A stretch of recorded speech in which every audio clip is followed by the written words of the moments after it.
Donc, nous ne sommes pas des auditeurs oublieux, ok, qui écoutons la parole et puis on s'en va comme si on avait écouté. Non, mais nous sommes de ceux-là qui mettons en pratique la parole de Dieu. L'heure est à l'action, l'heure n'est plus au blâme, l'heure n'est plus à parler de nos erreurs. Je pense qu'on en a même assez parlé déjà. C'est bon, on a compris. Avançons. Maintenant, toi qui es en train de parler encore la fois, arrêtez de parler. Ça dit, toi, tu vas faire quoi? Quelles sont tes résolutions? C'est ça, en fait. Quelles sont tes résolutions? Hein? Après confinement, là, quelles sont tes résolutions? Il y a un appel dans ta vie? Qu'est-ce que Dieu t'a dit? Est-ce qu'il y a un ministère qui t'a confié? Est-ce qu'il y a des instructions qu'il t'avait données? Est-ce que tu connais ton appel? Qu'est-ce qui te manque pour pouvoir accomplir cette chose? Tu as besoin d'aide? Je ne sais pas si c'est à cause de ça que je suis là pour te parler. Je suis là. Je peux tout faire par ce qui me fortifie. Le Seigneur m'a équipé avec ce qu'il faut pour te répondre. Donc, je suis là. Quand tu vas venir, son esprit va faire son travail à travers moi. Ok? Donc, si tu ressens dans ton cœur que tu dois me contacter, n'hésite pas. Je vous encourage tout le temps à me contacter. Donc, contacte-moi si tu penses que tu as un appel dans ta vie, mais tu n'es pas sûr. Si tu n'es pas sûr du tout, si tu sais pas du tout, mais tu voudrais servir le Seigneur, contacte-moi également. Et s'il y a un appel dans ta vie, le Seigneur va nous le révéler, il va nous orienter et s'il faut, il faut donner des directives. L'Esprit de Dieu est là pour ça. Il va nous guider, il va nous orienter et ça te permettra de te rendre utile et efficace dans le corps de Christ. Si tu as besoin également d'une église, contacte-moi. On va te placer quelque part. Si tu n'es pas allé à l'église il y a longtemps, ou bien si tu n'as pas d'église du tout, si tu étais de ceux-là qui tout le temps pensaient qu'il fallait juste prier Dieu à la maison, mais tu ressens maintenant le besoin vraiment de te mettre dans une assemblée locale, contacte-moi également. Le Seigneur pourvoira. Ok, nous allons trouver une issue de sortie. Donc, pensez à qu'est-ce que vous allez faire, quel est le plan, quelle est la stratégie, quelle est la direction. Mais tout ce que je sais, c'est que ce n'est plus le temps de rester dans l'ombre, ce n'est plus le temps de se cacher, ce n'est plus le temps d'attendre. On attend quoi? On attend qui? Et là, dit, on ne s'élève pas, l'église ne fait pas ceci, on ne fait pas. L'église, c'est qui? L'église, c'est toi, l'église, c'est moi. On qui? Toi-même là, qui parle là, toi. C'est quoi? Moi, je suis là, je suis en train de te parler. Pour moi, là, c'est ça, c'est ce qu'on m'a dit de faire. Je suis en train de faire. Ok? C'est vrai, il fut un temps où je n'avais pas droit de divulguer, par exemple, toutes les prophéties que j'avais reçues. Mais le Seigneur me dit, le temps est venu. Donc, puisque le temps est venu, voilà, je vous en parle, par exemple, pour WDGN. Je n'ai jamais adressé WDGN. Peut-être vous m'écoutez dire, salut à vous tous mes bien-aimés et bienvenue dans mon moment francophone présenté donc par G4 DGN. Et merci au ministère d'adoration WDGN qui nous réunit présentement. On commence à se dire, mais WDGN, là, même, c'est quoi? On m'a pas dit de parler de WDGN avant ça. C'est ce matin qu'on m'a autorisé de parler de WDGN. Donc maintenant, je t'ai annoncé que WDGN, c'est WDGN en français, donc en anglais, Worshipper Divine Guardian of Nations. Et en français, adorateur ou gardien divin des nations. Et beaucoup de gens aussi se demandent DGN, c'est quoi? DGN, en fait, c'est le nom que le Seigneur m'a donné. Ça aussi, c'est quelque chose qui doit intéresser beaucoup de gens. Et DGN, c'est quoi? D'abord, c'est quoi cette histoire d'abord, c'est Princesse Florica. Après, maintenant, on voit maintenant, c'est chez Florica DGN. Bref, vous voulez connaître un peu? Ok, je vais m'ouvrir à vous aujourd'hui. Princesse Florica. Florica, ça vient de Florence. Mon prénom, c'est Florence. Ok, voilà le prénom que mes parents m'ont donné. Mon nom complet, c'est Dikolum Bikumu Florence. Alors, Dikolum, c'est le nom de mon père. Ok, Bikumu, c'est le nom qu'on m'a donné. Bikumu veut dire en gabri, donner à Dieu. On Bikumu. Donc, je l'ai donné à Dieu. Donc, mes parents, quand ils m'ont reçu, ils ont dit, Seigneur, il faut prendre. Donc, bikoum, ni bikoum, on bikoum. Donc, je vais donner à Dieu. C'est-à-dire, moi, on m'a donné à Dieu. Donc, si moi, je dois me dire, je m'appelle donner à Dieu, ou Dieu donné, oui, c'est pas Dieu qui a donné, moi, c'est moi, on m'a donné. Donc, si je dois dire, je suis donné à Dieu, je me dis, t'es bon comme, bon comme. Je peux pas dire bon comme, mais c'est eux qui ont dit, on bikoum, c'est-à-dire, j'ai donné à Dieu. Donc, bikoum, ou bien bikoum, comme beaucoup de gens prononcent comme ils veulent. Donc, bikoum, c'est mon nom. Et voilà aussi l'importance on parlait de l'importance des paroles. Donnez des bons noms à vos enfants. C'est un nom prophétique que mes parents m'ont donné. Bikoum, ils m'ont donné à Dieu. Ils m'ont consacré déjà. Moi-même là, je me suis retrouvée dans la chose en somme. Comme ils ont déjà dit ça depuis, et puis on m'appelle Bikoumou, je dis oui, Bikoumou, oui, donner à Dieu, donner à Dieu, oui. J'ai tellement répondu à ça. Maintenant, je suis dedans.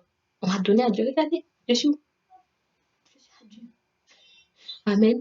Donc, Florence, c'est le prénom qu'on m'a donné. Donc, Florence, moi, j'aimais beaucoup les noms avec A, A, A. Il y a apôtre, apôtre qui a dit la dernière fois que les noms avec les A, là, faut faire très attention. So, anyway, je sais pas pourquoi, mais j'aimais bien les noms avec les A parce que j'aimais beaucoup l'espagnol. Bon, j'aime beaucoup les langues en général. Et j'ai constaté que en espagnol, beaucoup de noms finissent avec A, donc Florencia, Marina, tous ces trucs avec A. So, j'étais au lycée entre-temps et je me suis dit, bon, faut me donner un petit nom, quoi, en fait. Vous savez, les artistes, hein, il y a toujours cette envie de créer quelque chose, cette créativité en eux. Et je faisais déjà du dessin entre-temps et j'aimais signer mon nom, quelque chose. Donc je mettais, je dis, bon voilà, je suis une princesse sur cette terre, bien sûr. Je viens d'une famille, comme on le dit ici, comment on dit, famille des chefs. Euh, donc du côté de ma mère et du côté de mon père. Et du coup, ça fait de moi une princesse. Ok. Et je me voyais aux yeux de Dieu étant enfant comme une princesse de Dieu. Ok. Voilà. Donc du coup, c'était princesse Florica. Et donc je signais Pi Florica. Mon premier concert, par exemple, en 2013 au ministère des Affaires étrangères à N'Djamena au Tchad, c'était avec Pi Florica. Mais justement, après, en 2015, le Seigneur m'a interpellée et je fonctionnais déjà avec DGN, c'est-à-dire dans le règne de l'esprit, avec la grâce de DGN. Donc, et je l'ai reçu prophétiquement et je n'avais pas compris ce que ça voulait dire. Je suis allée vers euh, euh, certains coachs dans la foi, dans ma marche avec Dieu et dans mon appel. Et ils m'ont dit non, non, attends, tu vas voir, le Seigneur te dira exactement ce que c'est. Et ça n'a pas mis de temps quand je l'ai reçu clairement. Et là, je l'ai écrit. J'étais émerveillée. Le Seigneur m'a dit simplement à travers DGN, qui est donc gardien divin des nations, et ça c'était en fait c'était en 2012, ouais, non, en 2013, voilà, précisément, en 2013. C'était en 2013, mi-2013. Alors, donc, gardien divin des nations. Mais c'était en anglais que je l'ai reçu. C'était Divine Guardian of Nations. Donc, c'est DGN. Tu vois, vous avez le DGN. C'est en anglais, en fait. Alors, j'essaie de comprendre ce que ça voulait dire. Le Seigneur m'avait parlé, en fait, d'un restaurant, pour ceux qui savent, à propos du restaurant DGN, qui est donc Divine Garden of Nations, donc le jardin divin des nations. Donc c'est là où vous trouvez de la nourriture fraîche, vous trouvez des légumes frais, vous trouvez des épices fraîches, vous trouvez en tout cas tout ce qui est frais, de qualité, en un mot, quelque chose de bon, de sain pour votre corps.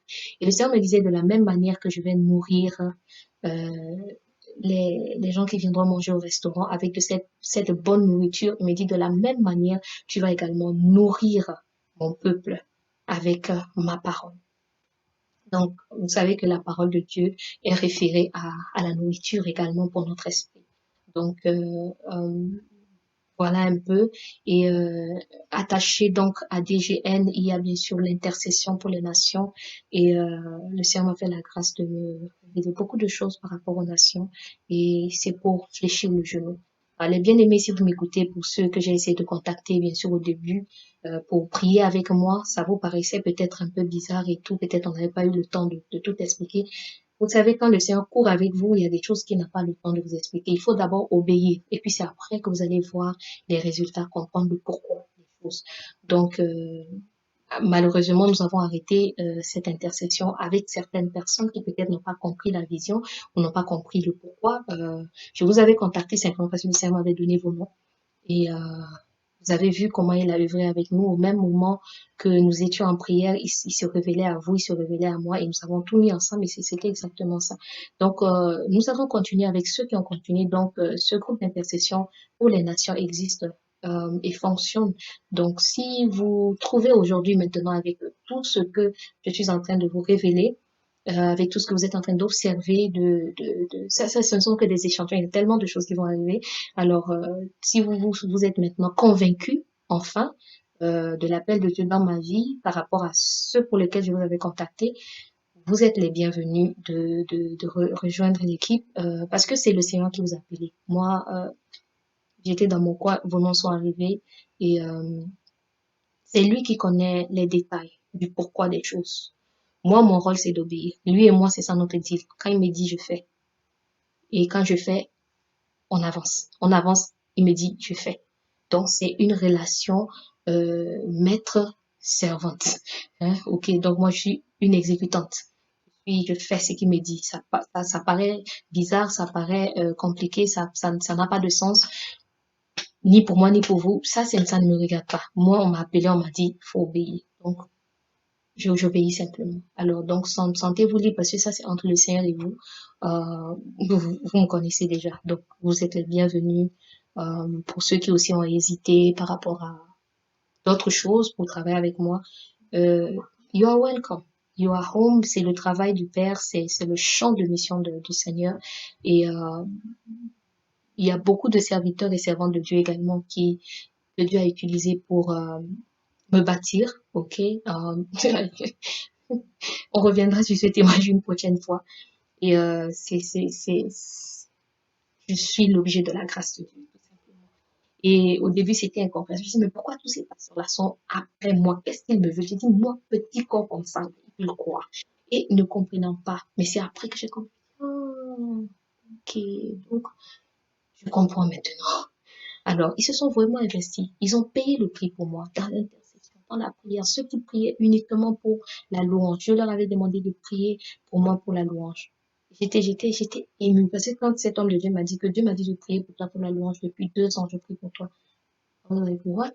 Et entre-temps, ça c'est quand ma vie était sans allure, hors de Dieu là. T'as dit très loin de quand je jouais encore au jeu à 100% là. 2 ans, je dis, mais comment 2 ans? Tu ne me connais pas, tu pries pour moi. Ça m'a dit de prier pour toi. Attends, je sais, je prie. Je dis, c'est par rapport à quoi? Il dit, c'est par rapport à la louange. Je dis, ça là, cette affaire de louange là, on dirait l'appel est sérieux dans ma vie. Il va demander à quelqu'un de prier 2 ans pour moi, juste pour la louange, rien d'autre. Ça, c'est sérieux.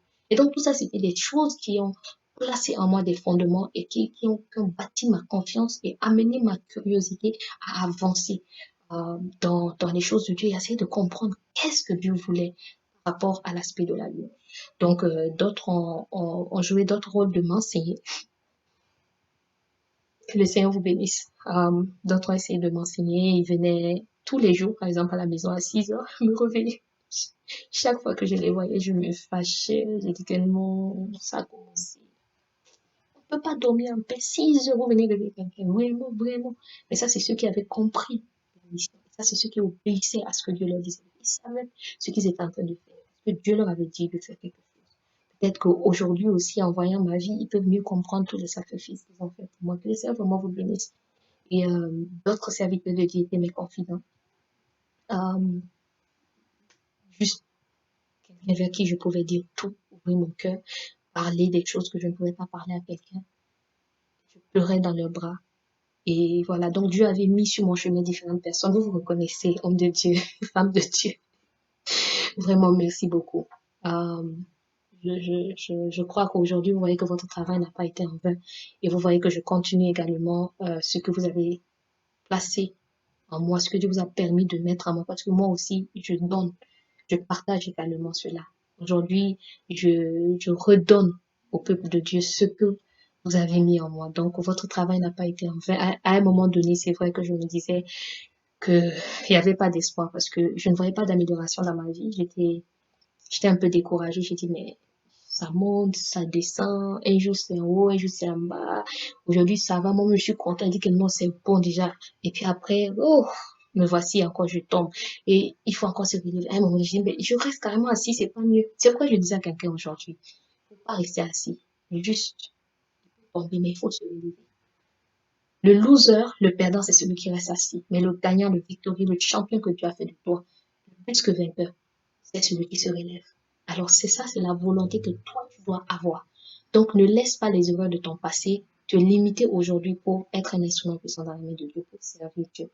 Parce que le diable va utiliser ça pour te rétrograder, pour te laisser dans la honte, pour te laisser dans la peur, pour te laisser dans les... Que vont dire les gens? Il ne faut pas regarder aux gens. Parce que quand Dieu va t'attendre pour le jugement, pour l'autre là, à compte rendu, il ne va pas aller chercher les gens là. C'est toi et lui se jouer la face à face. Tu vas savoir quoi dire. Donc cette excuse que les gens, ça ne va pas marcher. Et Dieu ne va pas faire plus. Il a déjà tout mis en toi. à toi de trouver la volonté de te lever. C'est à toi de trouver l'humilité de te lever. C'est à toi de trouver le courage, la force. Hein. La Bible disait, le Seigneur disait à Josué, fortifie-toi et prends courage. Donc, et David aussi, à un moment donné, il a dû se fortifier lui-même. Donc, vous voyez, c'est pas quelqu'un qui va venir vous fortifier tout le temps.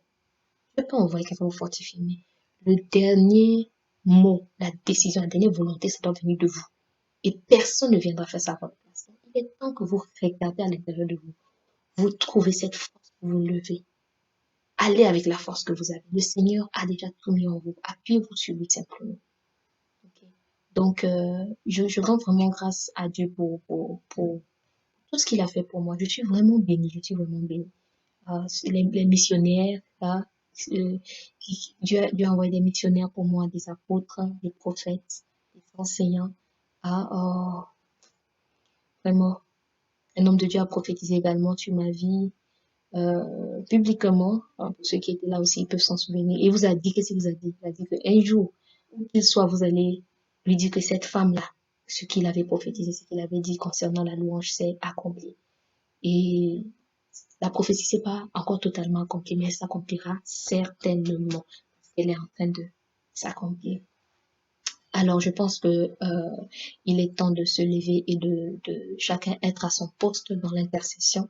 Donc, WDGN est très axé sur l'intercession et l'intercession pour les nations. Donc, on va parler de l'intercession pour les nations. Et c'est dans ces moments où Dieu m'a parlé, en fait, de mon beau monde francophone, et de me lever pour pouvoir enseigner la parole à son peuple parce que c'est un besoin. Et il y a des sujets précis. Dans la louange même déjà, il y a aussi des points précis.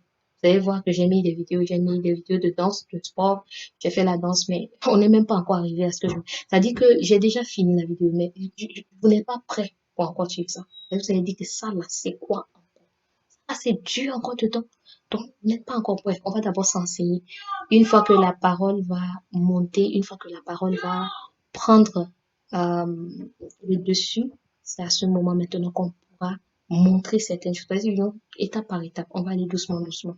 Donc, notre esprit a besoin d'être enseigné, sensibilisé et prêt à recevoir les gros morceaux. Alors, donc, voilà un peu. Donc, WDGN, il y a l'adoration, il y a l'enseignement, et dans ça, il y a les enfants, dans ça, il y a les femmes, il y a, il y a les chantres, il y a beaucoup de choses, mais beaucoup plus axé sur les ministères. Donc, les différents chantres avec leurs différents ministères, c'est c'est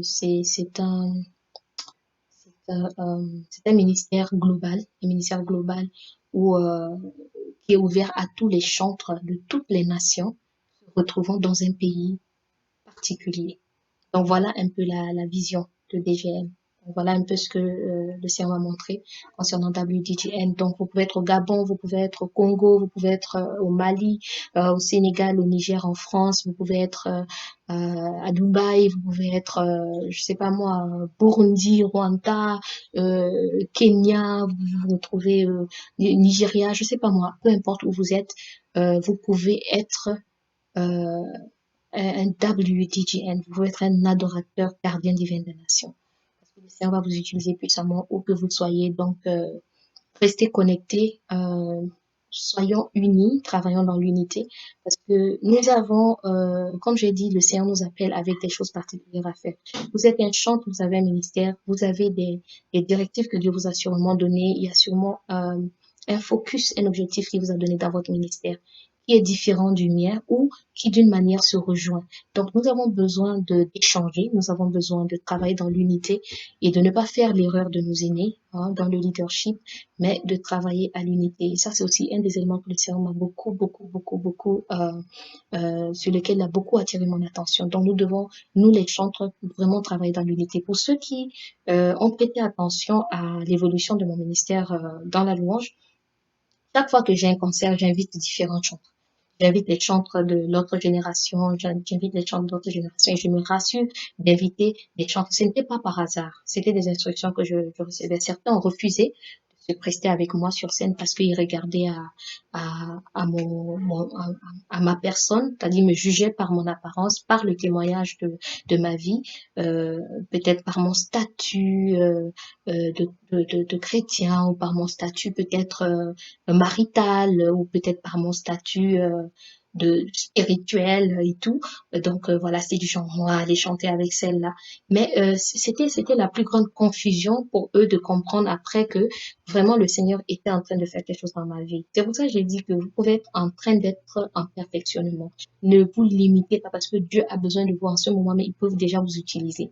Votre caractère, il est en train de le travailler au fur et à mesure. Il est en train de le bâtir au fur et à mesure. Même moi qui suis là, je ne suis pas encore satisfait de ce que je vais devenir, c'est-à-dire de l'image, c'est-à-dire de la nouvelle nature que j'ai en Christ. Je ne suis pas encore arrivée à vraiment à, à manifester ça comme je le veux.